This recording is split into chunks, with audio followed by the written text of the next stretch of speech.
मैं सालों से स्कूल की घंटी को दयालुता से स्पॉन्सर कर रहा था, तब से जब वह एक गरीब स्टूडेंट थी। हाल ही में उसने हर सुनने वाले को यह बताना शुरू कर दिया था कि 10 साल में वह दुनिया की सबसे अमीर महिला बन जाएगी। उसने अपना हाथ मेरे डेस्क पर पटका। अब से तुम हर महीने इस अकाउंट में पैसे ट्रांसफर करोगे, मेरे रहने के खर्च के लिए $100,000। मैं हैरान रह गया। मैंने अपने डेस्क पर रखे नोट को देखा, उपहास उड़ाया और उन दोनों से कहा, मैं ऐसा क्यों करूं? विवन ने ऐसे व्यवहार किया मानो यह बहुत स्पष्ट हो। सिर्फ $100,000 ही तो है, तुम्हें वजह की क्या जरूरत है? $100,000 में तो मेरा एक वेडिंग ड्रेस। ओ, मेरा एक वेडिंग ड्रेस या कोई वेडिंग का सामान तो दूर, एक वेडिंग ड्रेस भी नहीं आएगा। और इस छोटी सी रकम से तो मेरा एक वेडिंग ड्रेस या वेडिंग का खर्च तो क्या, मेरा एक वेडिंग ड्रेस तक नहीं आएगा। और इसमें तो मेरा एक बैग भी नहीं आएगा। मैंने उसके बाग को देखा और अपनी हंसी नहीं रोक पाया।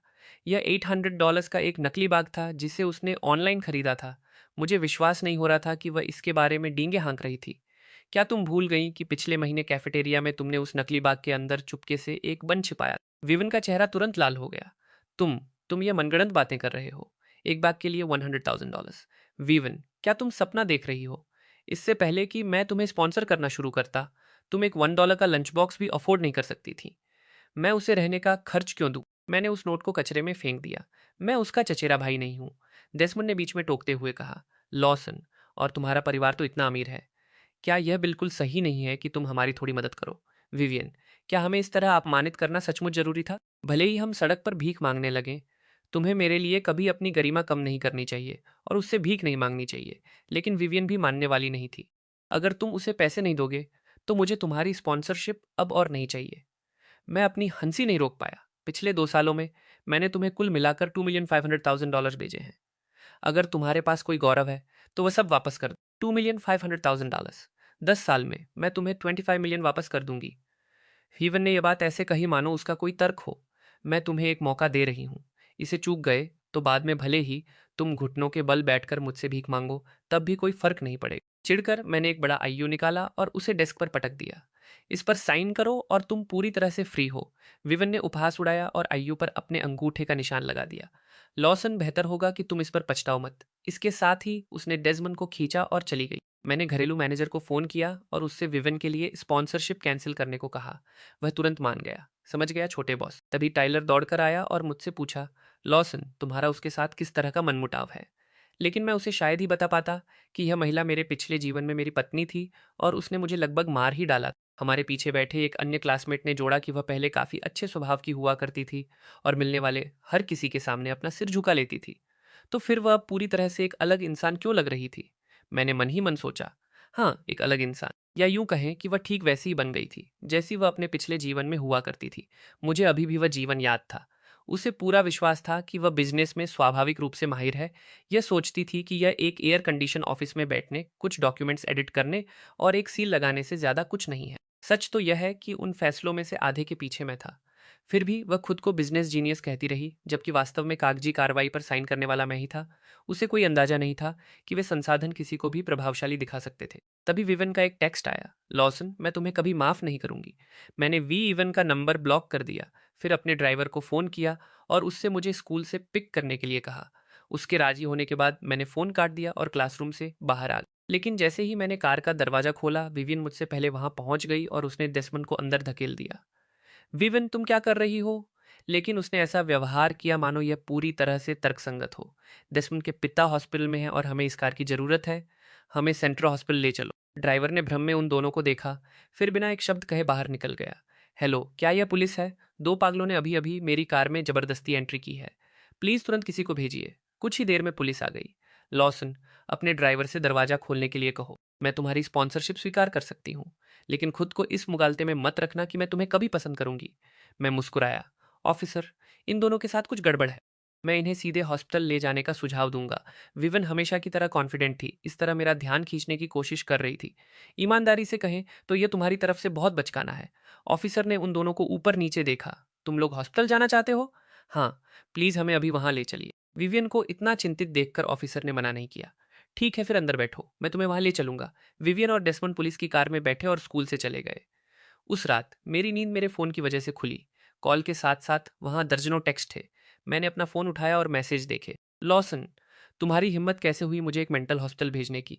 मैं दुनिया की सबसे अमीर महिला बनने जा रही हूँ। जैसे ही मैं बाहर निकलूंगी, तुम पहले इंसान होगे जिससे मैं निपटूंगी। मैंने अपने नाइटस्टैंड का लैंप ऑन किया और उदासीन भाव से मैसेजेस को स्क्रॉल किया। मैंने जमाई ली और स्क्रीन को देखा। प्लीज बस फोन उठाओ। मेरी तरफ से उन्हें बताओ कि मैं पागल नहीं हूँ। फोन उठाने के लिए तुम्हारे पास 5 मिनट हैं, या फिर अंजाम भुगतने के लिए तैयार रहो। मैंने फोन नीचे रख दिया, बड़बड़ाया कि यह बेकार है, अपना कंबल खींचा और सो गया। अगली सुबह बहुत जल्दी कैफेटेरिया में मैं पानी का एक केस अंदर ले जा रहा था, जब मैंने विवियन और डेजमंड को ब्रेकफास्ट करते देखा। विवियन ने ठंडे भाव से अपनी ट्रे में से खाना चुना, जबकि डेजमंड ने बन का एक टुकड़ा तोड़ा और उसे बड़े निवाले में खाया।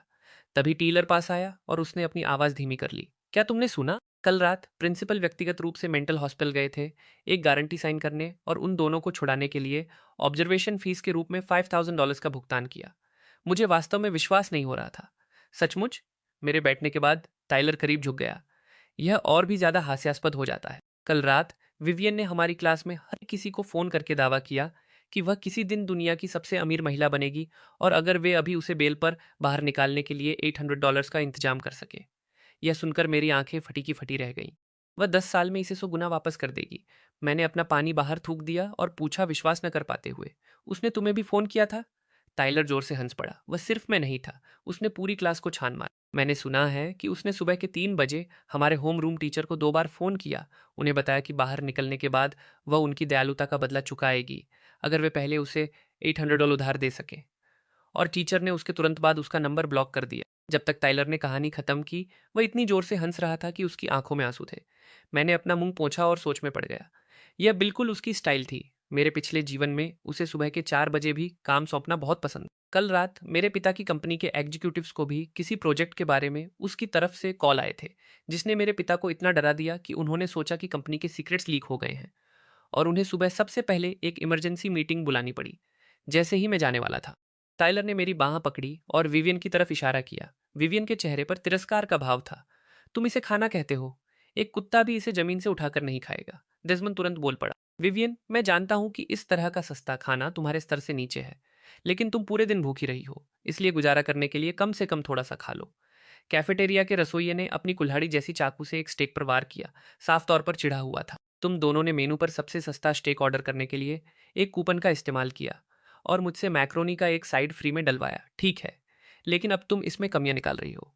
खाना है तो खाओ, वरना बाहर निकलो। विवियन ने गुस्से में रसोइये की तरफ इशारा किया। अगर आपको ये अगर वीडियो आपको ये पसंद आ वीडियो रही पसंद आ रही है तो तो आगे बढ़ने से पहले चैनल को सब्सक्राइब और वीडियो को लाइक जरूर कीजिएगा। तुम खुद को क्या समझते हो मुझसे इस तरह बात करने वाले? मेरी एक फोन कॉल से यह जगह बंद हो जाएगी। तुम यह जानते हो। मैं खुद को जोर से हंसने से नहीं रोक पाया।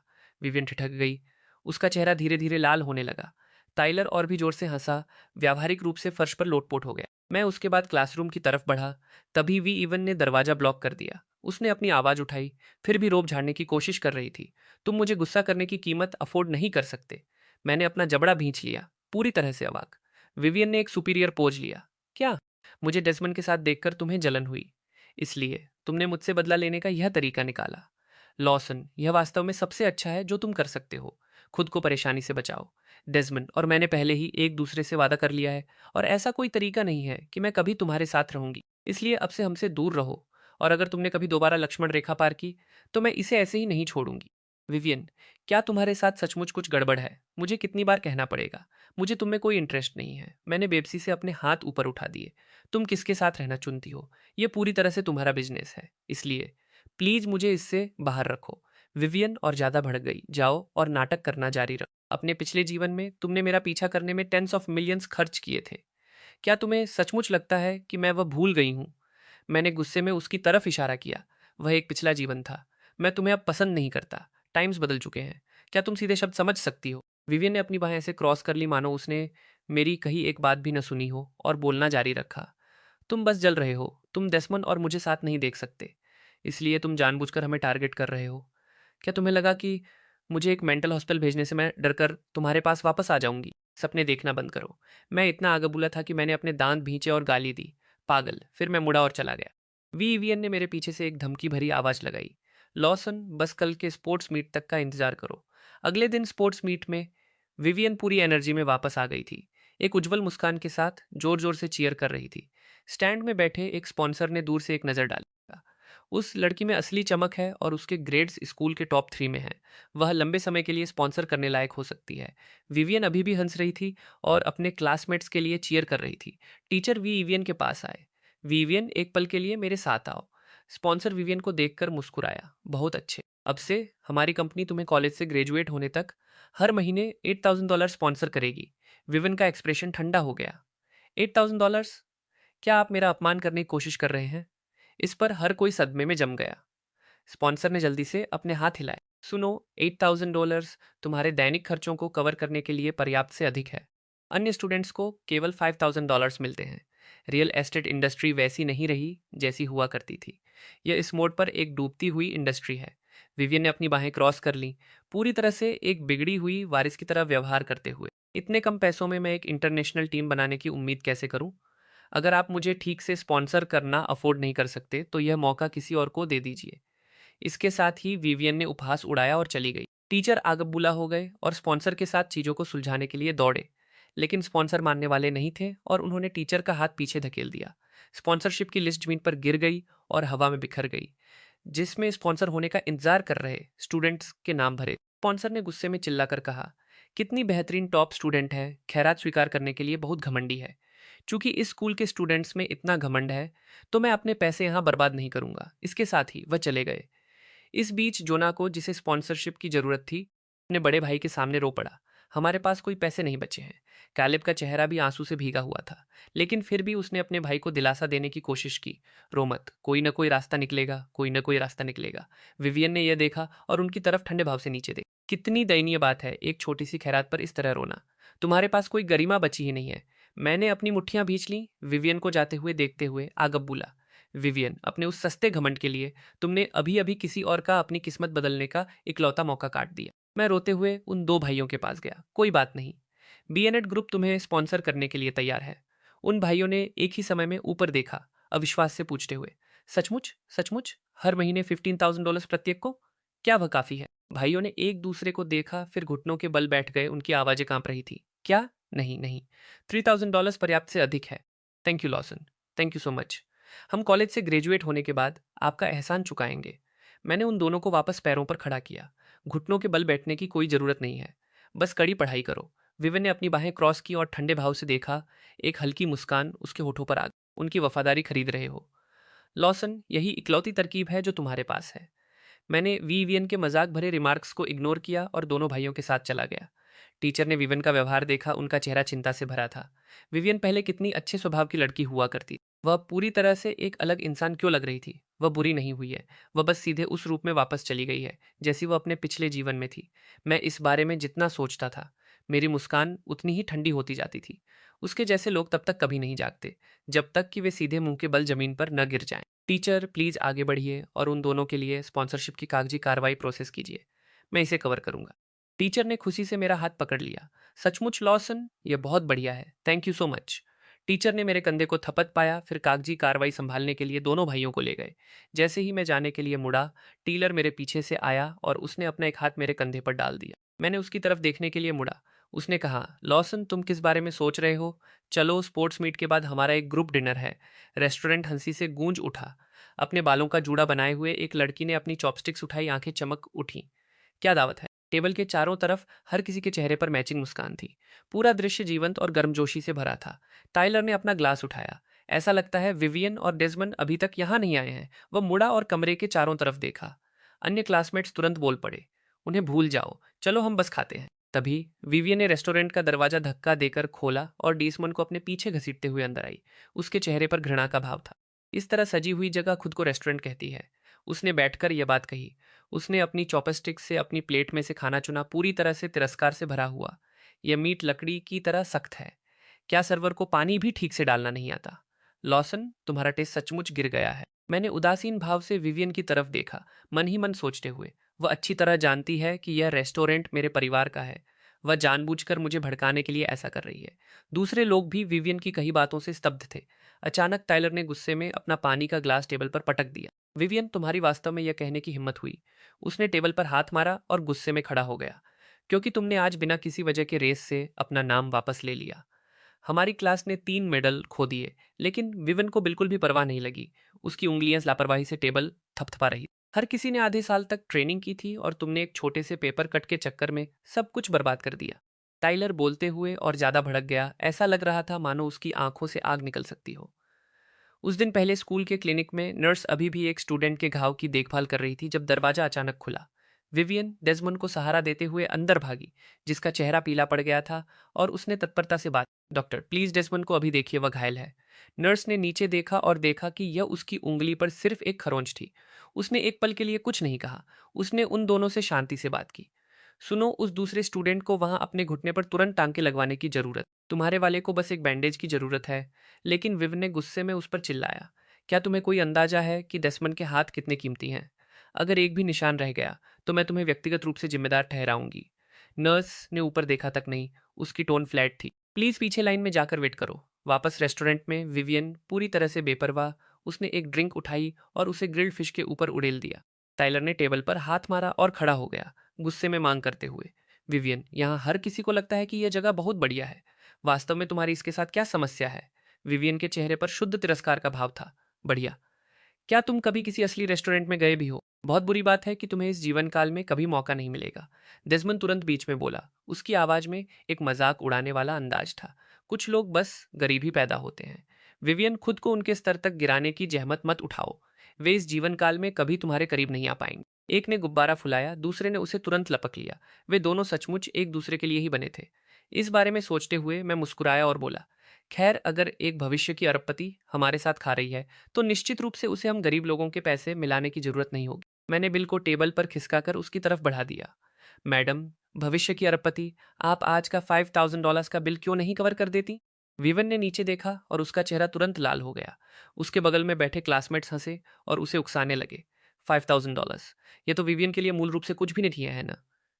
डेसमंड, मेरे साथ आओ। इसके साथ ही विवियन ने बिल उठाया और डेसमंड को भुगतान करने के लिए खींच लिया। मैं मुस्कुराया, टेबल पर अपनी बाहें क्रॉस की और सपाट लहजे में कहा, $5,000 तो भूल ही जाओ। विवन अपने नाम पर $50 भी नहीं जुटा सकती। जैसे ही मैं बोला, मेरे चेहरे से मुस्कान गायब हो गई और मेरी आंखें ठंडी हो गई। चलो देखते हैं कि तुम इसका भुगतान करने की क्या योजना बनाती हो। कुछ ही देर में विवन वापस आ गई। उसने अपनी बाहें क्रॉस की और एक घमंडी लुक के साथ वॉक करते हुए पास आई। फिर टेबल पर एक रसीद पटक दी। तुम सब क्या घूर रहे हो? यह सिर्फ $5,000 ही तो है। क्लासमेट्स ने एक दूसरे को देखा और किसी ने आवाज धीमी कर ली। उसने वास्तव में इसका भुगतान कर दिया। शायद वह वास्तव में अमीर है। विवियन ने अपना वाइन का ग्लास उठाया, अंदर के ड्रिंक को घुमाया। उसके होठों पर एक घमंडी मुस्कान थी जब उसने मेरी तरफ देखा। लॉसन, चलो देखते हैं कि अब तुम्हारे पास कहने के लिए क्या है। दरवाजा झटके से खुला और डेजमन अंदर आया। उसका चेहरा उतरा हुआ था। उसके गले से नेकलेस गायब था। वह मुझे घूर रहा था। मैं मुस्कुराया, मेरी टोन में व्यंग्य था। खैर, इसे देखो, सिर्फ दिखावा बनाए रखने के लिए पारिवारिक विरासत को बेच दिया। अचानक दरवाजा लात मारकर खोला गया और स्टील के पाइप लिए 3 लोग अंदर आ गए। उनका नेतृत्व कर रहे चेहरे पर निशान वाले व्यक्ति ने डेसमंड की तरफ अपना पाइप तान दिया। डेसमंड, आखिरकार तुम मिल ही गए। अन्य सभी डर के मारे हाँफने लगे। डेसमंड मौके पर ही सुन खड़ा रहा। उनमें से 2 लोग आगे बढ़े और उसे पकड़ लिया और डेसमंड चिल्लाया, तुम क्या कर रहे हो? ये सब क्या है?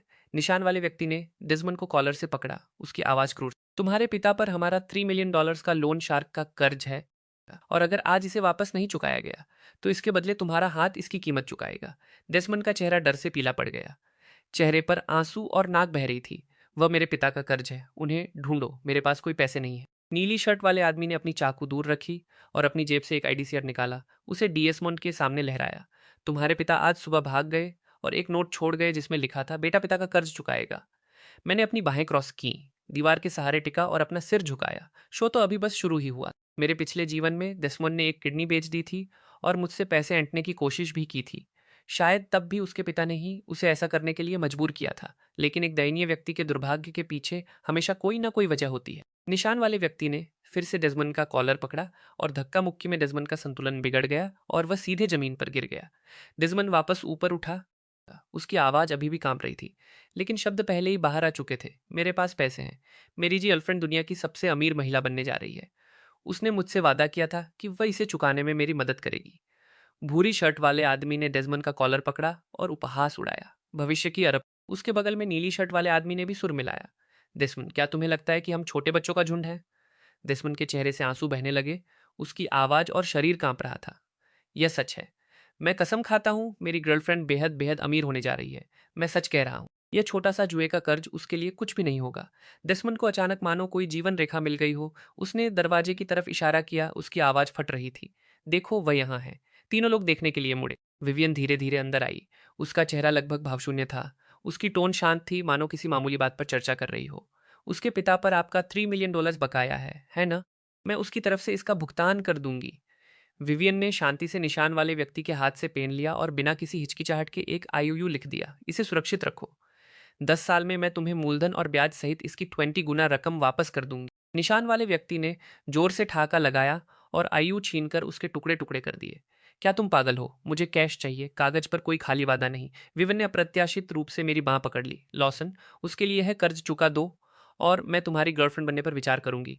मैंने अविश्वास से सुना। विवियन ने अपना होंठ काटा, मानो बात करने की हिम्मत जुटा रही हो।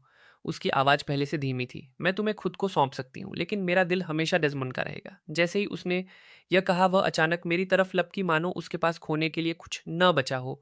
ऐसा लग रहा था मानो वह मुझे किस करने वाली हो। मैं झटके में पीछे की तरफ लड़खड़ाया और चिल्लाया, पूरी तरह से तंग आकर।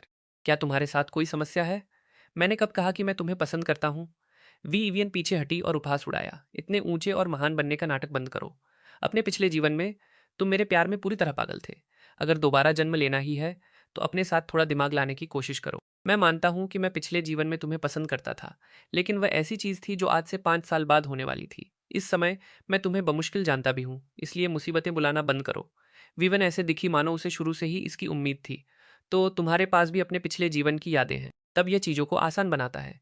एक अच्छे लड़के की तरह पैसे सौंप दो और मैं आज से 10 साल बाद तुम्हारे परिवार की सुरक्षा की गारंटी दूंगी। अन्यथा तुम जानते हो कि मुझे गुस्सा दिलाने वाले लोगों का क्या हश्र होता है। मैं हल्का सा हंसा। लेकिन यह मत भूलो, मेरे बिना तुम इस बार कभी भी दुनिया की सबसे अमीर महिला नहीं बन पाओगी। विवियन ने मजाक में कहा। ओह, क्या ऐसा है? विवियन को इतना अतार्किक व्यवहार करते देखकर मैं आगे बहस करने की जहमत नहीं उठा सका। उसे धक्का देकर आगे बढ़ा और चला गया। मेरे पीछे से वीवन की आवाज आई, जो उसने अपने दांत पीसते हुए निकाली थी। लॉसन, मैं तुमसे वादा करती हूँ कि किसी दिन तुम आज की गई गलती की भारी कीमत चुकाओगे। विवियन ने उन तीनों लोगों को रोकने के लिए अपनी बाहें फैलाईं, ठोड़ी उठाई। उसकी टोन में तिरस्कार टपक रहा था। अपने बॉस से कहो कि वह मुझसे व्यक्तिगत रूप से आकर मिले। मेरे पिछले जीवन में वह मेरे साथ एक मीटिंग तक नहीं पा सकता था, जब वह साथ काम करने की भीख मांग रहा था। अगर तुम इस जीवन काल में इस कर्ज को माफ कर देते हो तो मैं तुम सबको अमीर बना दूंगी। निशान वाले व्यक्ति ने विवियन को ऐसे देखा मानो वह पागल हो। तुम मुझे अमीर बनाने जा रही हो? पहले जाकर मेंटल वार्ड में अमीर बनो। निशान वाले व्यक्ति ने विवियन के चेहरे पर एक थप्पड़ मारा और ठंडे लहजे में कहा, इन्हें पकड़ो। उन लोगों ने कोई हिचकिचाहट नहीं दिखाई। सब एक साथ टूट पड़े। विवियन को जमीन पर पटक कर पीटा गया, लेकिन फिर भी वह बड़बड़ाना जारी रखी थी। क्या तुम सब अपना दिमाग खो चुके हो? मैं दुनिया की सबसे अमीर महिला बनने जा रही हूँ। एक बार जब मेरे फंड आ जाएंगे तो तुम सब इस पर पछताओगे। डेस्मोंड मार खाने की वजह से जमीन पर लोटपोट हो रहा था, अपना सिर पकड़े हुए और भीख मांग रहा था। प्लीज मुझ पर तरस खाओ, चेहरे पर मत मारो प्लीज। टाइलर इस दृश्य से इतना डर गया था कि वह एक कोने में छिप गया कांपते हुए, और चुपचाप अपना फोन निकाला। उसकी आंखें डर से चौड़ी। नहीं, मुझे अभी पुलिस को फोन करना होगा। कुछ ही देर में रेस्टोरेंट के बाहर सायरन की आवाज गूंज उठी। वे तीनों लोग एक बार में जम गए और उनमें से एक पीला पड़ गया। बॉस, पुलिस आ गई है। निशान वाले व्यक्ति ने अपने दांत पीसे और जमीन पर पड़े विवन और डेजमंड को गुस्से से घूर कर देखा। चलो चलें, लेकिन तुम दोनों अपना ध्यान रखना। हम इससे किसी और समय निपटेंगे। इसके साथ ही वे तीनों पीछे मुड़े बिना भाग गए, ऐसे दौड़ते हुए मानो कोई उनका पीछा कर रहा हो। फर्श पर केवल विवन और डेस्मंड रह गए। दोनों चोटों से भरे हुए थे, अभी भी कांप रहे थे, विशेष रूप से डेस्मंड। उसका चेहरा सूजकर इस हद तक बिगड़ गया था कि उसे पहचानना मुश्किल था। विवियन फर्श पर बैठी थी, खुद को समेटे हुए कांप रही। उसने काफी देर तक अपना सिर नीचा रखा। जितना अधिक उसने इसके बारे में सोचा, उतना ही अधिक उसे गुस्सा आया। फिर उसने फर्श पर अपनी मुट्ठी मारी। उसकी आंखें लाल थीं। यह सब लॉसन की गलती है। इस बीच डेस्मंड फर्श पर लोटपोट हो रहा था, अपना चेहरा पकड़े हुए। उससे भी तेज विलाप कर रहा था जितना उसने वास्तविक पिटाई के दौरान किया था मेरा चेहरा। टाइलर ने उन दोनों को देखा जो दयनीय स्थिति में वहां लेटे थे, और आखिरकार राहत की सांस छोड़ी। अपने सीने को थपथ पाया। उसकी आवाज अभी भी कांप रही। अच्छा हुआ मैंने पुलिस को फोन कर दिया, वरना ये दोनों अब तक नदी के तल पर मछलियों का चारा बन रहे होते। अगले दिन टाइलर दो क्लासमेट्स को निर्देश दे रहा था कि इन दोनों डेस्कों को स्टोर रूम में रख दिया जाए। क्लासमेट्स में से एक ने उलझन में दिखते हुए एक डेस्क उठाई। क्या हुआ टाइलर? क्या चल रहा है? टाइलर ने अपनी बाहें क्रॉस की। उसकी टोन पूरी तरह गॉसिप से भरी थी। उन दोनों ने स्कूल छोड़ दिया, कहा कि वे एक बिजनेस शुरू करने और बड़ा पैसा बनाने जा रहे हैं। जाहिर तौर पर वे अब से सीईओ विवियन और सीईओ डेस्मंड होंगे। इस पर हर कोई ठाके मारकर हंस पड़ा। तभी मेरे डेस्क पर बैठे हुए मेरा फोन अचानक बज उठा। मैंने नीचे देखा और विवियन का एक टेक्स्ट देखा। अगर तुम पिछले जीवन में मुझे धोखा देते हुए पकड़ने के लिए लोगों को नहीं लाए होते और सिर्फ आंखें मूंद ली होती और डेजमंड को अपनी जिंदगी में रहने दिया होता, तो शायद मैं अब भी तुम्हारे साथ हो सकती। विवियन का यह हैरान करने वाला टेक्स्ट पढ़कर मैं मनोरंजन के साथ मुस्कुराया। बहुत बुरी बात है कि तुम उसे अपने पास रखने की स्थिति में भी नहीं थी। मैंने वापस टेक्स्ट किया। तुम खुद को क्या समझती हो, एक आदमी को बगल में रखने वाली, मानो तुम्हारे पास इसका कोई अधिकार हो। वीवन ने तुरंत रिप्लाई किया, इसे अब देखते हुए डेस्मंड सचमुच तुम्हारे मुकाबले मेरे पति बनने के लिए बेहतर फिट है। मैंने अपनी भौहें सिकोड़ी और कुछ शब्द टाइप किए। दफा हो जाओ। दृश्य एक स्टार्टअप इंक्यूबेटर में शिफ्ट हुआ जहां मैं दूसरी मंजिल पर एक कॉल कर रहा था। डैड, उस स्पीच इवेंट का जो मैंने आपसे जिक्र किया था, क्या आप बस पहुंचने वाले हैं? अचानक नीचे से विवियन की आवाज आई। हेलो मैनेजर चेन, मैं विवन हूँ। मैं सोफे से खड़ा हुआ और विवन की तरफ देखा। भ्रमित होते हुए भी मैं जाने के लिए मुड़ा, मन ही मन सोचते हुए वह यहाँ क्या कर रही है। विवियन ने वहां खड़े मैनेजर चेन की तरफ एक प्रोजेक्ट प्रपोजल बढ़ाया। मैनेजर चेन, मैं यहाँ एक पार्टनरशिप पर चर्चा करने आई हूँ। मेरे पिछले जीवन में मेरा प्रोजेक्ट मॉडल नहीं, मैं पहले ही अनगिनत बार इससे गुजर चुकी हूँ। अगर आप अगले साल $3 मिलियन इन्वेस्ट करते हैं तो रिटर्न दोगुना हो जाएगा। मैनेजर चेन ने अपना चश्मा ठीक किया, भौहें सिकी हुई थी। तुम किस यूनिवर्सिटी से हो? क्या तुमने हमारे ईमेल पर प्रपोजल भेजा था? विवियन थोड़ा हकलाने लगी। मैंने मैंने पढ़ाई छोड़ दी थी, लेकिन मार्केट की मेरी समझ उन कॉलेज स्टूडेंट से कहीं अधिक है। मैनेजर चेन ने उपहास उड़ाया और चले गए। मैंने दूसरी मंजिल से नीचे भी विवियन की तरफ देखा। मेरी टोन थोड़ी मजाक उड़ाने वाली थी। विवियन ने सोचा कि पिछले जीवन में उसकी सफलता उसके उस सिद्धांत से आई नहीं, यह तो एक द्वार खोलने वाले के रूप में एक टॉप यूनिवर्सिटी की उसकी डिग्री से और उस रेड कारपेट से आई थी जो मैंने व्यक्तिगत रूप से उसके लिए बिछाया था। बिना उस डिग्री के, बिना बेनेट परिवार के सपोर्ट के तुम्हारे पास मेरे साथ आमने सामने बात करने की भी औकात नहीं है। विवन पूरी तरह से अपना आपा खो बैठी और उसने गाली दी, तुम खुद को क्या समझते हो? एक बार जब मैं दुनिया की सबसे अमीर महिला बन जाऊंगी तो मैं तुम्हें घुटनों के बल बैठने और मुझसे भीख मांगने पर मजबूर कर दूंगी। तभी दो सिक्योरिटी गार्ड्स भी इवन के पास आए। तुम कौन हो? तुम यहाँ अंदर कैसे आई? विवियन की आंखें इधर उधर घूमने लगी। उसकी टोन का कॉन्फिडेंस थोड़ा कम हो गया। मैं बेनेट परिवार के छोटे बॉस की गर्लफ्रेंड हूँ। गार्ड्स इस पर जोर से हंस पड़े। उनकी हंसी अविश्वास से भरी थी और उन्होंने तेजी से दरवाजे की तरफ इशारा किया। अपनी किस्मत आजमाने वाली एक और धोखेबाज, अभी बाहर निकलो। गार्ड्स ने विवन को एक कोने की तरफ खदेड़ दिया। उसने अभी खुद को संभाला ही था जब उसने लॉसन को अंदर आते देख उसने अपना होंठ काटा और कोने से बाहर आ गई। लॉसन, मैं तुम्हें कुछ बताती हूँ। मैं चाहे जिसके साथ भी पार्टनरशिप करूँ, वह कभी भी बेनेट ग्रुप नहीं होगा। इसलिए तुम उस विचार को छोड़ सकते हो। क्या तुम्हारे दिमाग में यह बात आई है कि मैं वास्तव में यहाँ किसी और में इन्वेस्ट करने आया हूँ और मुझे तुम्हें कोई इंटरेस्ट नहीं है? विवियन ने गुस्से में अपनी मुट्ठियां भींच लीं। तुम? मेरे पिता ने विवियन की तरफ देखा और पूछा, यह युवा महिला कौन है? मेरी टोन फ्लैट थी। उसकी चिंता मत कीजिए, बस कोई पागल है। डैड, चलिए चलें, हमें अभी भी उस स्पीच को सुनना है। मेरे पिता ने विवियन की तरफ इशारा किया। उनका चेहरा गुस्से से भरा था। इस तरह की कोई यहाँ अंदर कैसे आई? सिक्योरिटी, इसे बाहर निकालो। मैं मुस्कुराया और उसके तुरंत बाद चला गया। विवियन ने गुस्से में अपना पैर पटका। गार्ड्स दौड़कर आए और उन्होंने उसे बाहों से पकड़ लिया। चलो बाहर निकलो। कॉन्फ्रेंस हॉल के अंदर सफेद सूट पहने एक महिला स्पीच दे रही थी। आदरणीय मेहमानों, आप सभी को हेलो। मैं आयरिस हूँ, आज की स्पीकर। दर्शक दीर्घा में बैठे हुए मैं खुद को अपने पिछले जीवन में बहने से नहीं रोक सका। वास्तव में मेरे पिछले जीवन में मेरे पिता जिस व्यक्ति को सबसे अधिक महत्व देते थे, वह मेरी स्कूल सीनियर आयरिस थी। मेरे पिता की आंखों में स्वीकृति का भाव आ गया। लॉसन, मिस आइरिस को देखो जो एक टॉप यूनिवर्सिटी ग्रेजुएट हैं। विनम्र और भरोसेमंद, हमेशा किसी भी मुद्दे की तह तक पहुंचती हैं। यह वही इंसान है जो सचमुच बेनेट परिवार के भविष्य को संभाल सकती हैं। लेकिन फिर मेरे पिता ने अपनी टोन बदल ली। फिर भी जैसा कि मैंने हमेशा कहा है, अगर किसी दिन तुम्हारे पास आइरिस जैसी पार्टनर बगल में हो तो मैं आखिरकार चैन की सांस ले सकूंगा। यह सुनकर मुझे थोड़ी झुंझलाहट महसूस हुई। डैड, आइरिस प्रभावशाली हैं बेशक, लेकिन मैं उनके बारे में केवल एक बड़ी बहन की तरह सोचता हूँ।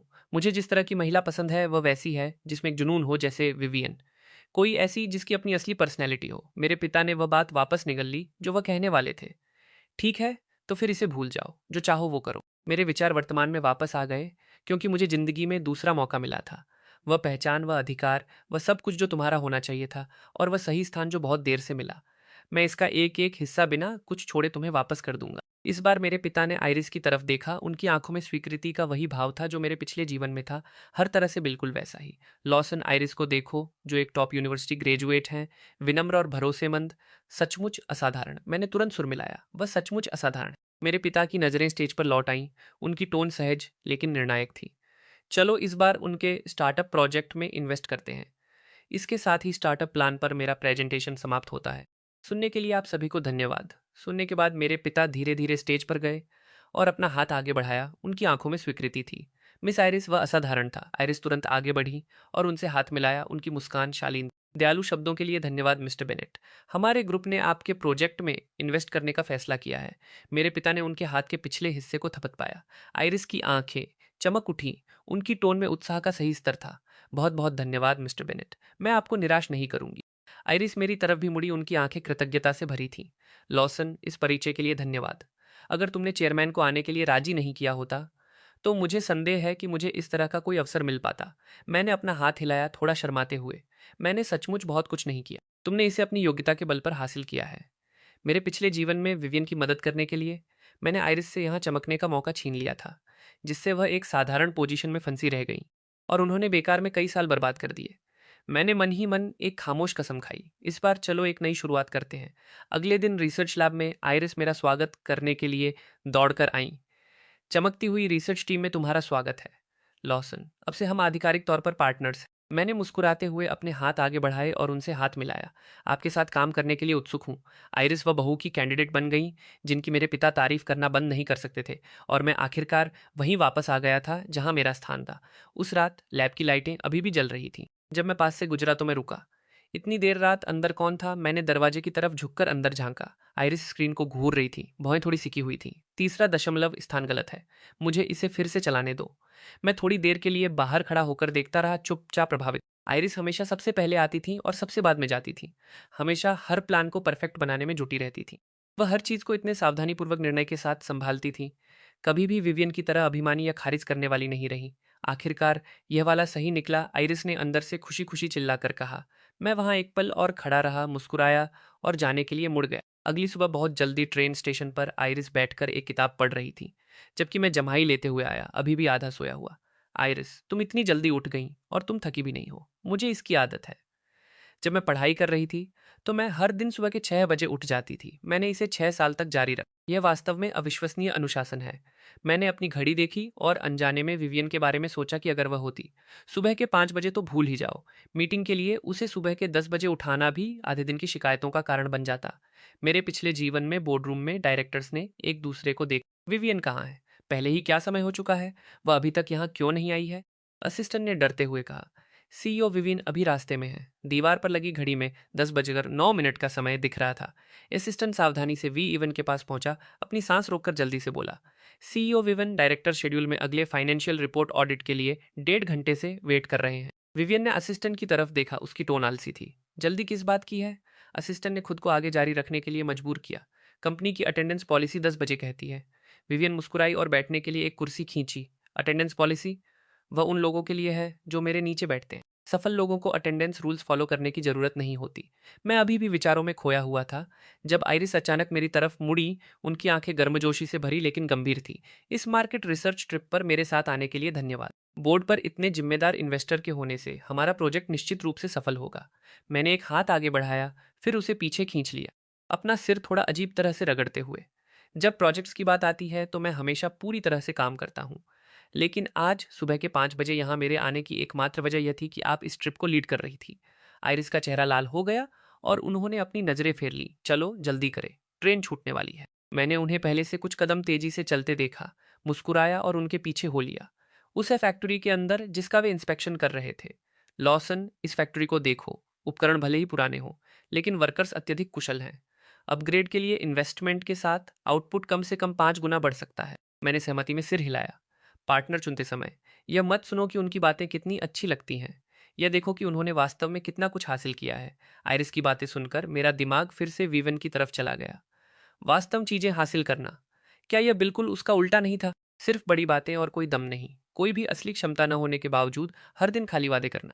वापस ट्रेन के सफर में मैंने आइरिस को चैन से सोते हुए देखा और मन ही मन सोचा, अपने पिछले जीवन में मैंने अपना सारा ध्यान विवन पर लगा दिया था और कभी एक बार भी आइरिस को सचमुच नहीं देखा था, केवल आखिर में यह महसूस करने के लिए कि वास्तव में हमेशा से कौन संजोने के लायक। इस बार मैं कभी वैसी गलती दोबारा नहीं करूंगा। आइरिस खिड़की के सहारे टिकी सो गई थी। मैंने उनकी प्रोफाइल को देखा, अपना हाथ थोड़ा उठाया, फिर उसे फिर से नीचे कर लिया। कुछ दिनों बाद विवियन उत्साह से दौड़ती हुई मेरे पास आई, एक घमंडी एक्सप्रेशन के साथ दिखावा करते हुए। लॉसन, मैंने पहले ही $8 मिलियन का इन्वेस्टमेंट सुरक्षित कर लिया है। यह तो केवल पहला कदम है। मुझे वहां वापस पहुंचने में 10 साल नहीं लगेंगे, जहां मेरा स्थान है। बस वेट करो।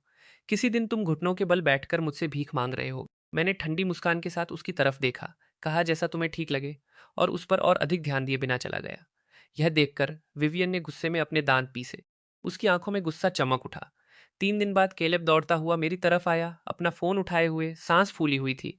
अपनी सांस वापस पाने से पहले ही चिल्ला रहा था, बहुत बड़ी खबर। विविन, जिसने बिजनेस शुरू करने के लिए पढ़ाई छोड़ दी थी, अभी बहुत बुरी तरह से ठगी गई है। मैंने फोन लिया और स्क्रीन को देखा। हेडलाइन बहुत चौंकाने वाली थी। जीनियस ड्रॉप आउट एंटरप्रेन्योर बड़े फ्रॉड की शिकार बनी। कैलेब ने आगे कहा, उसका पेटेंट लगभग बिना किसी कीमत के बेच दिया गया। उसका पूरा बिजनेस कॉन्सेप्ट थोक में चुरा लिया गया।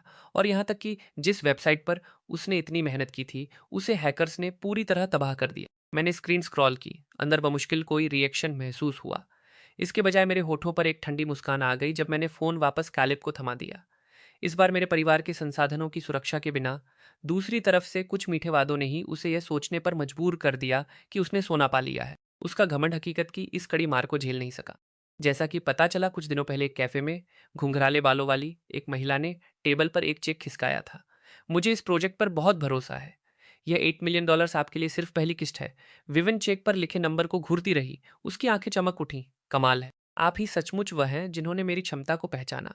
घुंघराले बालों वाली महिला ने कॉफी की एक चुस्की ली और सपाट लहजे में कहा, हालांकि इंडस्ट्री स्टैंडर्ड के अनुसार आपको परफॉर्मेंस गारंटी के रूप में पहले $800,000 का डिपॉजिट देना होगा। विवन जम गई। $800,000। महिला ने ऐसा इशारा किया मानो चेक वापस ले रही हो। कोई बात नहीं, फिर हम किसी और में इन्वेस्ट करेंगे। विवन ने जल्दी से उसका हाथ पकड़ लिया। मैं इसका भुगतान कर दूंगी, मैं इसका भुगतान कर दूंगी।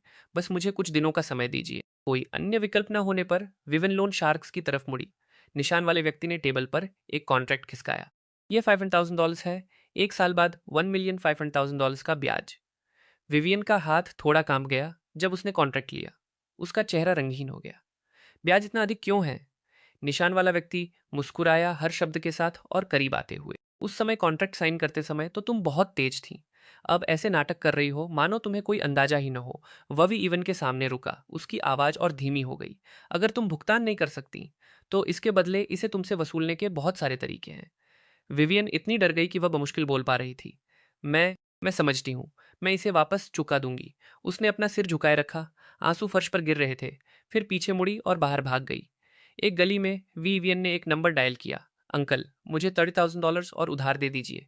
बस $30,000 और मैं तुरंत चीज़ों को बदल दूंगी। दूसरी तरफ से एक लंबा सन्नाटा था। ठीक है विवियन, तुम्हारे अंकल तुम पर एक बार और भरोसा करेंगे।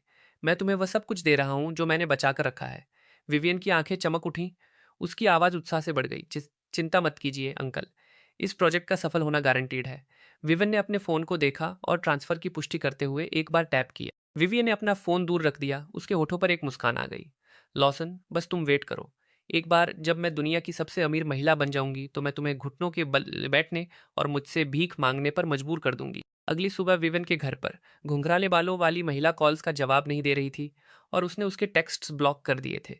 विवियन अपने फ़ोन की स्क्रीन को घूरती रह गई। बिल्कुल सुन। ऐसा कैसे हो सकता है? फ़ोन उसके हाथ से फिसल गया और फर्श पर गिर गया। वह धीरे से नीचे बैठी अपना सिर पकड़ा। उसकी आवाज़ कांप रही थी। मुझे ठग लिया गया। $800,000। वह सब कुछ था जो मेरे पास था। विवियन सिसक रही थी। फिर अचानक ऊपर देखा। इस सब के पीछे निश्चित रूप से एलोसन का ही हाथ होगा। उसने खुद को ऊपर धकेला। अपने घुटनों का इस्तेमाल करते हुए दरवाजे से बाहर लड़खड़ाते हुए निकली। उसकी आवाज़ आंसू और नफरत से भारी थी। हाँ, निश्चित रूप से वही होगा। विवियन दौड़ती हुई मेरे पास आई और उसने मेरे कंधों को जोर से पकड़ लिया। उसकी आंखें लाल थीं। एलॉसन, क्या पर्दे के पीछे इसके जिम्मेदार तुम थे? तुम डरते हो कि मैं अपने बिजनेस में सफल हो जाऊंगी। डरते हो कि मैं किसी दिन तुमसे बदला ले लूंगी। क्या यह सच नहीं है? मैंने उसके हाथ छुड़ाए। मेरी टोन ठंडी हो गई। इसका मुझसे क्या लेना देना है? वीवन, तुमने अपनी खुद की मूर्खतापूर्ण पसंद बनाई। उन्हें मुझ पर मत मढ़ो। आइरिस जल्दी से दौड़कर आई और मेरे सामने खड़ी हो गई। वीवियन, मैंने सुना कि तुम्हारे साथ क्या हुआ।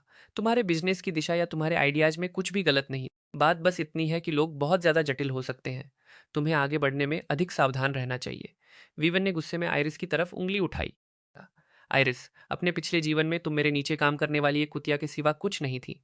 दयालु होने का नाटक बंद करो और मेरी नज़रों से दूर हो जाओ। मैं अपने दिल में बहुत अच्छी तरह से जानता था कि विविन हमेशा यह मानती थी कि वह पूरी तरह से अपनी खुद की क्षमता के बल पर दुनिया की सबसे अमीर महिला बन सकती थी, जिसका मुझसे या आइरिस से बिल्कुल भी कोई लेना देना नहीं था। लेकिन वह पूरी तरह से गलत। हम दोनों के बिना वह इस जीवन काल में उस तरह की सफलता के करीब भी कभी नहीं पहुंच पाती। आइरिस ने विविन की कलाई पकड़ ली। बिना महसूस किए उनकी पकड़ मजबूत हो गई। दर्द हो रहा है। तुम साजिश करता पाखंडी, मुझे छोड़ो, आइरिस ने चेतावनी दी। अगर तुमने दोबारा लॉसन को परेशान करने की जहमत की तो मुझे पीछे न हटने के लिए दोष मत देना। आइरिस ने विवियन को ऊपर उठाया और एक तरफ धकेल दिया। यह महिला अपने होश में नहीं है। प्लीज इसे बाहर ले जाइए। गार्ड दौड़कर आया और उसने विवियन को पकड़ लिया जो चिल्ला रही थी, मुझे छोड़ो, मुझे मत छुओ, मैं दुनिया की सबसे अमीर महिला बनने जा रही हूँ। अगर तुम मेरे रास्ते में आओगे तो क्या तुम वास्तव में इसके अंजाम भुगतना अफोर्ड कर सकते हो? गार्ड ने उस पर एक नज़र डाली। तुम एक अरबपति हो? बिल्कुल। और मैं अगली टेक टाइकून हूँ। तो अभी यहाँ से बाहर निकलो। विवियन वापस निशान वाले व्यक्ति को ढूंढने गई। उसने टेबल पर अपने हाथ फोल्ड किए और उस पर काम करना शुरू किया।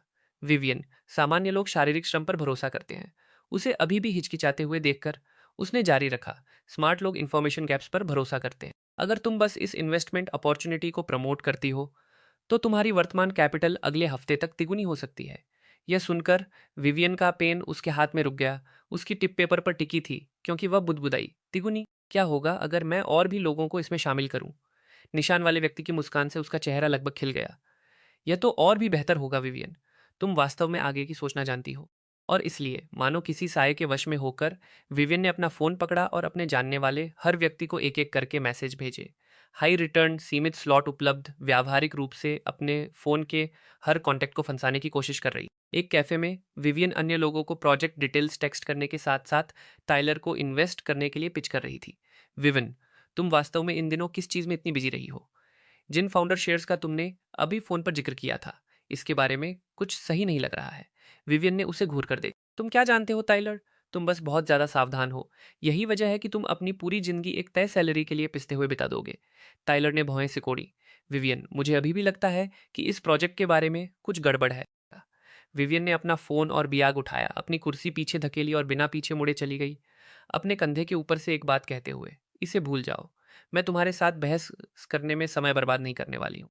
अगर तुम इन्वेस्ट नहीं कर रहे हो तो मेरा समय बर्बाद मत करो। टाइलर ने सांस छोड़ी लेकिन फिर भी उसके पीछे हो लिया। एक बिजली के खंभे के पीछे छिपकर उसने वीईवीएन को एक दुकान के बाहर फोन पर बात करते देखा, अत्यंत तत्परता और मजबूती से। अभी भुगतान भेजो। अगर तुम नहीं भेजती हो तो बैंक तुम्हारा अकाउंट फ्रीज करने जा रहा है। टाइलर सुन रह गया। उसकी भौहें और सिकुड़ गईं और कुछ सेकंड की हिचकिचाहट के बाद उसने अपना फ़ोन निकाला और पुलिस को फ़ोन किया। हेलो, क्या यह पुलिस है? मुझे लगता है कि मुझे एक स्कैम रिंग मिली है। हाँ, मेरी क्लासमेट इसमें शामिल लगती है। 6 महीने बाद पुलिस मुझे ढूंढने आई। विवियन पहले ही गिरफ्तार हो चुकी थी। इन पिछले 6 महीनों से वह एक अवैध धन उगाहने वाली स्कीम के केंद्र में थी। तुम और विवियन क्लासमेट्स हो। हमें इस जांच में तुम्हारे सहयोग की आवश्यकता है। मैंने सिर हिलाया। बेशक, मैं पूरी तरह से सहयोग करूंगा। इन पिछले 6 महीनों में उसने तुम्हें किस तरह के मैसेज भेजे? मैंने अपने फोन पर नीचे देखा, कुछ स्क्रॉल किए, कुछ नहीं कहा और बस स्क्रीन ऑफिसर को सौंप दी। लॉसन, जो कुछ हमारे बीच हुआ करता था उसके वास्ते मुझे $800,000 ट्रांसफर कर दो और मैं तुम्हें माफ कर दूंगी और बीती बातों को भुला दूंगी। लॉसन, मुझे इस बिजनेस को काम में लाने के लिए बस $5,000 और चाहिए। मैं वादा करती हूँ कि एक बार जब मैं दुनिया की सबसे अमीर महिला बन जाऊंगी तो मैं तुमसे कभी बदला नहीं लूंगी। ऑफिसर नोट्स लेते हुए एक पल के लिए अपना पेन रोक दिया। उसका मुंह हिल गया, कंधे कांपने लगे क्योंकि वह अपनी हंसी रोकने की कोशिश कर रहा था। लॉसन, मुझे $200,000 ट्रांसफर कर दो और मैं तुम्हें तुरंत अपनी कंपनी का वाइस प्रेसिडेंट बना दूंगा। बयान दर्ज कर रहा ऑफिसर लाल हो गया। हंसने से खो रोकने की कोशिश में उसकी आंखों में लगभग आंसू आ गए। लॉसन, मुझे $100,000 ट्रांसफर कर दो और मैं तुम्हें माफ कर दूंगी, मैंने शांति से कहा। अगर आपको जरूरत है तो आप हंस सकते हैं। मुझे भी इन मैसेजेस को देखना दर्दनाक लगता है। लॉसन, हमारी जांच के आधार पर तुम्हारी क्लासमेट विवियन पर वायर फ्रॉड के कई मामलों का संदेह है। मामला गंभीर है। उसे सबसे अधिक संभावना जेल की सजा सुनाई जाएगी। ठीक है, समझ गया। वह अत्यंत जिद्दी है। उसकी इकलौती रिक्वेस्ट तुमसे एक बार मिलने की है, अन्यथा वह जांच में सहयोग करने से इनकार कर रही है। विक्टिम्स के अधिक नुकसान की भरपाई करने के वास्ते मैं उससे मिलने के लिए सहमत हो गया। जेल के विजिटेशन रूम में विविन अपनी कैदी की वर्दी में बैठी थी, सिर नीचा था, उसकी आवाज बमुश्किल सुनाई दे रही थी। लॉसन, मुझे खेद है। मैंने शीशे के पार उसकी तरफ देखा, बोलने से पहले एक पल के लिए खामोश रहा। जब तुम पहली बार उस स्कैम रिंग में शामिल हुई थी, तो क्या तुमने किसी गड़बड़ी पर बिल्कुल भी ध्यान नहीं दिया था? उसने एक कड़वी मुस्कान दी। पहले ही दिन से मैं जानती थी कि उस जगह के साथ कुछ गड़बड़ है, लेकिन मैंने बस इसे स्वीकार करने से इनकार कर दिया। मैं सांस लिए बिना नहीं रह सका। विवन ने अचानक अपनी मुट्ठी टेबल पर दे मारी। उसकी हथकड़ियां धातु की सतह से टकराकर खनकना उठी। मैं बस पैसे की भूखी एक नाकाम इंसान हूं। मैं कुछ भी हासिल नहीं कर सकती। मैंने खुद को साबित करने के लिए अपनी पूरी ताकत से लड़ाई लड़ी। तुम्हें यह दिखाना चाहती थी कि मैं कुछ हासिल कर सकती हूँ, लेकिन आखिर में मैंने बस यही साबित किया कि मैं वास्तव में कितनी बेकार हूँ। विवियन ने अपना सिर उठाया। उसकी आवाज़ आंसू से भारी थी। लॉसन, सच तो यह है कि मुझे बहुत पहले ही एहसास हो गया था कि तुम ही वो इंसान थे जिससे मैं सचमुच प्यार करती। बस बात यह है कि मेरे पिछले जीवन में मैं चाहे जितना भी ऊपर चढ़ गई, तुमने एक बार भी मेरी तरफ ऊपर उठाकर नहीं देखा। मानो जो कुछ भी मैंने किया वह हमेशा कुछ ऐसा था जिसकी तुम्हें पहले से ही उम्मीद थी। विवियन ने अपना सिर उठाया। उसकी आंखें शीशे के पार मेरी आंखों से मिली। उसकी आवाज में अभी भी जिद्दी तड़प का एक अंश था। उस दिन तुम लोगों को उस घर में छापा मारने के लिए लाए थे जिसे डेज़मंड और मैं शेयर करते थे। मेरी पहली प्रवृत्ति तुम्हें वापस पाने की कोशिश करने की थी। अगर तुम बस मुझे माफ कर देते और ऐसा नाटक करते मानो उसमें से कुछ भी नहीं हुआ था, हम वापस उसी जिंदगी में जा सकते थे जो हमारे पास पहले थी। आधे रास्ते में उसकी टोन अचानक गिर गई। लेकिन तुम सिर्फ तलाक चाहते थे और मुझे पूरी तरह से खाली हाथ भेजना चाहते थे। मेरे पिछले जीवन में मैंशन के अंदर विवियन सोफे पर बैठी थी, साफ तौर पर गर्भवती। उसके बगल में डेज़मंड खड़ा था। एक लॉयर ने एक एग्रीमेंट पकड़ा हुआ था। उसकी टोन सपाट और ठंडी। मिस्टर बेनेट ने जो सबूत दिए हैं उनके आधार पर मिस विवियन ने अवैध रूप से कंपनी फंड्स का गबन किया है और शादी के दौरान अफेयर होने की पुष्टि हो गई है। उसने एक पेज पलटा और जारी रखा। एग्रीमेंट के अनुसार मिस विवियन, आप इस शादी से खाली हाथ बाहर जाएंगी, एक सिंगल डॉलर भी नहीं। विवियन ने ऊपर नहीं देखा। उसकी उंगलियां सोफे के किनारे को तब तक जकड़े रहीं जब तक कि वे सफ़ेद नहीं हो गईं। एक लंबे ठहराव के बाद आखिरकार वह चुपचाप बोली, एक सिंगल डॉलर भी नहीं। उस रात विवियन ने गैस वाल्व खोल दिया। उसकी आवाज़ धीमी और ठंडी थी। मैं तुम्हें मरा हुआ देखना चाहती हूँ। डेज़मंड उसके बगल में खड़ा था। मुट्ठियां बंदी थी। उसकी आवाज़ में बमुश्किल काबू में रखा गया उत्साह। एक बार जब यह हो जाएगा तो बेंट परिवार की पूरी संपत्ति हमारी होगी। मैं रसोई के दरवाजे पर दिखाई दिया, जिससे वो दोनों चौंक कर फर्श पर गिर गए। विवियन, तुम यहाँ छिपकर क्या कर रही हो? विवियन फर्श पर बैठ गई। आंसू तुरंत आ गए। मैं अभी भी आपके बच्चे को गर्भ में लिए हुए हूँ। आप इतने बेरहम कैसे हो सकते हैं और मुझे खाली हाथ छोड़ सकते हैं? मैं नीचे झुका, ऊपर से उसकी तरफ देखते हुए। मेरी टोन फ्लैट थी। डिएज़मोंड का बच्चा पेट में लिए हुए और अभी भी मुझे बेवकूफ़ बनाने की कोशिश कर रही हो कि मैं इसका दोष अपने सिर ले लूं। विवियन, तुम सचमुच सोचती थी कि मैं कोई संत हूं? विवियन का चेहरा जम गया, फिर अपमानित गुस्से से विकृत हो गया। मैं तुम्हें अपने साथ नीचे ले जाऊंगी। विवियन और डेज़मंड एक साथ मुझ पर झपट पड़े, मुझे गैस टैंक की तरफ धकेलते हुए। विवियन और डेज़मंड फिर रसोई से बाहर भाग गए। उसने एक लाइटर ऊपर उठाया। उसकी लौ उसकी आंखों के सामने टिमटिमा रही थी। तो सीधे नर्क में जाओ। लाइटर मेरे सामने से उड़ता हुआ गुजरा। उसकी लौ ने हवा में एक चाप बनाया। मैंने कोई हिचकिचाहट नहीं दिखाई। विवियन और डेस्मंड को पकड़ने के लिए आगे झपटा। मेरी एक जान के बदले 3 जानें। यह एक ऐसा सौदा था जिसे मैं किसी भी तरह से खो नहीं सकता था। मेरे पीछे एक धमाका हुआ, लपटें उठीं और हम तीनों तुरंत आग की लपटों में समा गए। वर्तमान में वापस आकर मैंने अपना कान रगड़ा, अधीर दिखते हुए। क्या तुम्हारा हो गया? अगर हो गया है तो मैं जा रहा हूँ। आइरिस प्रोजेक्ट पर मेरा वेट कर रही हैं। मेरे पास इस बेकार की बकवास को सुनने का समय नहीं है। डेज़मंड ने अचानक मुझे एक कुर्सी पर धकेल दिया। उसकी आंखों में गुस्सा था, लेकिन फिर मुड़ा और विवन पर चिल्लाया, तुमने वास्तव में मुझसे झूठ बोला। पिछले जीवन में मैंने ही तुम्हारी जान बचाई थी। मेरी किडनी के बिना तुम बहुत पहले ही मर चुकी होती। डेस्मंड ने विवियन को कंधों से पकड़कर झकझोरा। उसकी आवाज़ तत्पर और फटी हुई थी। तुमने मेरे पिता का जुए का कर्ज चुकाने में मदद करने और अमीर बनने के लिए अपनी पूरी जिंदगी मेरे साथ बिताने का वादा किया था, और इसके बजाय तुमने सोने का वह नेकलेस छीन लिया जो मेरी माँ मेरे लिए छोड़ गई थी और उसे लेकर भाग गई। पैसे कहाँ हैं? मुझे वह वापस दो, तुम झूठी। विवियन ने डियसमंड को जोर से पीछे धकेल दिया, उपहास उड़ाते हुए। मेरी जान बचाई। मैंने उस किडनी के लिए खुद भुगतान किया, और अगर तुमने मुझे उस धोखाधड़ी वाली कंपनी में शामिल होने के लिए राजी नहीं किया होता तो मैं कभी जेल में नहीं सड़ रही होती। इसलिए यह मत सोचो कि तुम आसानी से बच जाओगे। विवियन ने अचानक ऊपर देखा। उसकी आवाज में एक बेपरवाह अंदाज था। मैं इसकी रिपोर्ट करने जा रही हूँ। डेस्मंड भी इस स्कैम रिंग का हिस्सा है। उसी ने मुझे इसमें खींचा था। डेस्मंड की आंखें लाल हो गईं और उसने अपना हाथ उठाकर उसे एक थप्पड़ मारा। अपना मुंह बंद रखो। नाटक करना बंद करो। डेस्मंड ने भारी सांसें लीं, उसकी तरफ इशारा करते हुए। अगर तुम मुझे मेरा सोने का नेकलेस और जेडे पेंडेंट वापस नहीं देती हो तो मैं सुनिश्चित करूंगा कि तुम अपनी बाकी की सजा के लिए जेल में ही सड़ती रहो। वह घूमा और भाग गया। इस मोड़ पर विवियन आखिरकार मेरी तरफ मुड़ी। उसकी आवाज आंसू से भारी थी। पति और पत्नी के रूप में हमारे बीच जो कुछ कभी हुआ करता था उसके वास्ते प्लीज मेरी मदद करो। क्या तुम करोगे? जैसे ही वह बोली, आंसू बहने लगे। मैं जानती हूँ कि अगर तुम बस मेरे पक्ष में कुछ कह दोगे तो मुझे यहाँ कम साल बिताने पड़ेंगे। विवन मेरा हाथ पकड़ने के लिए आगे बढ़ी, लेकिन मैंने अपना हाथ पीछे खींच लिया। मेरी टोन ठंडी हो गई। क्या तुम्हें कोई अंदाजा है कि तुमने कितने परिवारों को तबाह कर दिया? मैं खड़ा हुआ और जाने के लिए मुड़ा। विवियन, यह बिल्कुल वही सजा है जिसकी तुम हकदार हो। एक बेहतर इंसान बनने की कोशिश करो।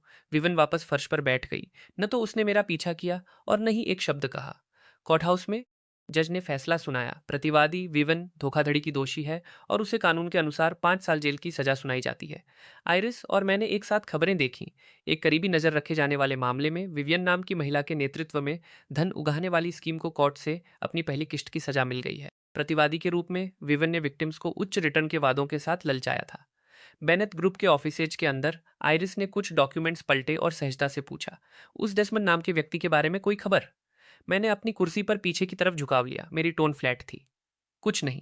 मैंने पुलिस से सुना कि वह कुछ समय एक रिपोर्ट दर्ज कराने चोटों से लथपथ दिखाई दिया था, जिसमें दावा किया गया था कि उसके पिता ने उसे एक बूढ़े आदमी को खिलौने के रूप में रखने के लिए बेच दिया था। आइरिस की भौहें थोड़ी सिकुड़ गईं। क्या पुलिस ने कुछ नहीं किया? मैंने अपना सिर हिलाया। उस दूसरे आदमी के पास डेज़मंड के पिता द्वारा साइन किया हुआ कॉन्ट्रैक्ट था, इसलिए इसे पारिवारिक विवाद के रूप में वर्गीकृत कर दिया गया और तब से डेज़मंड के बारे में कोई खबर नहीं है। आइरिस एक पल के लिए शांत रही, फिर एक सॉफ्ट सांस छोड़ी।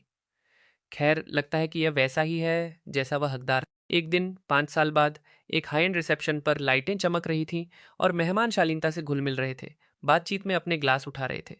विवन लड़खड़ाती हुई अंदर आई। उसका एक्सप्रेशन भयानक था। मेहमानों ने आश्चर्य से देखने के लिए रुक किया। उसने तुरंत भीड़ में मुझे ढूंढ लिया और लड़खड़ाती हुई पास आई। मेरे जैकेट के निचले हिस्से को पकड़ लिया और घुटनों के बल बैठ गई। लॉसन, मैं जानती हूँ मैं गलत थी। प्लीज मुझे एक और मौका दो। मैंने ठंडी नजरों से उसकी तरफ देखा। मेरा दिमाग मेरे पिछले जीवन में वापस चला गया। विवियन, हमारे पेरेंट्स हम पर फिर से दबाव बना रहे हैं कि हम बच्चा कब करने वाले हैं। विवियन ने लापरवाही से अपना हाथ हिलाया। उसकी टोन अधीर थी। मैंने तुम्हें बताया है कि मैं एक स्वतंत्र महिला हूँ। मुझे खुद को परिभाषित करने के लिए कि किसी बच्चे की जरूरत नहीं है। यह पूरा जीवनकाल मेरे करियर के बारे में है। इसलिए मुझे बच्चों को लेकर अपने पेरेंट्स के पुराने विचारों से परेशान मत करो। मैं रुका और फिर भी सहमति में सिर हिलाया। ठीक है विवियन, हम तुम्हारी इच्छानुसार बच्चा करने से बचेंगे। तुम्हारा करियर मायने रखता है। उसके एक दिन बाद मैंने दरवाजा खोला और विवियन को मेरी तरफ पीट किए फोन पर डॉक्टर से बात करते हुए देखा, उन्हें बताते हुए कि मैं पहले ही 1 महीने की गर्भवती हूँ। हाँ, यह आपका ही है, चिंता मत कीजिए। वह मुझसे इतना प्यार करता है। मैं जो कुछ भी उसे बताती हूँ वह उस पर विश्वास कर लेता है। मेरे कदम वहीं रुक गए और मैं मौके पर ही सुन्न खड़ा रहा। एक बार जब बच्चा पैदा हो जाएगा तो मैं उससे उसके शेयर्स अपने नाम पर साइन करवा लूंगी। मेरी आवाज़ कांप उठी। तो यह सब शुरू से ही एक झूठ था। विवन अभी भी फोन पकड़े हुए हंसती रही। उसकी आवाज़ हल्की थी। अच्छा है। और एक बार जब हमें वह विशाल संपत्ति विरासत में मिल जाएगी तो किसी दिन बेनेट परिवार की पूरी संपत्ति हमारी होगी। मैंने अपनी मुट्ठियां भींच लीं। मेरे पोर सफ़ेद पड़ गए। रिसेप्शन पर वापस आकर विवियन का हाथ अभी भी मेरे जैकेट के निचले हिस्से को पकड़े हुए था। मैंने उसका हाथ झटक दिया। इस पूरे देश में करोड़ों ऐसी महिलाएं हैं जो मेरा बच्चा पैदा करने के लिए लाइन में खड़ी होंगी। ऐसा कोई तरीका नहीं है कि बेनेट परिवार के वारिस को जन्म देने का मौका कभी किसी सजायाफ्ता अपराधी को मिले। तभी आइरिस साफ तौर पर गर्भवती टहलती हुई पास आई और उन्होंने अपनी बाह मेरी बाह में डाल दी। धीरे से मेरे कंधे के सहारे टिक गई। उनकी टोन कोमल थी। क्या चल रहा है हनी?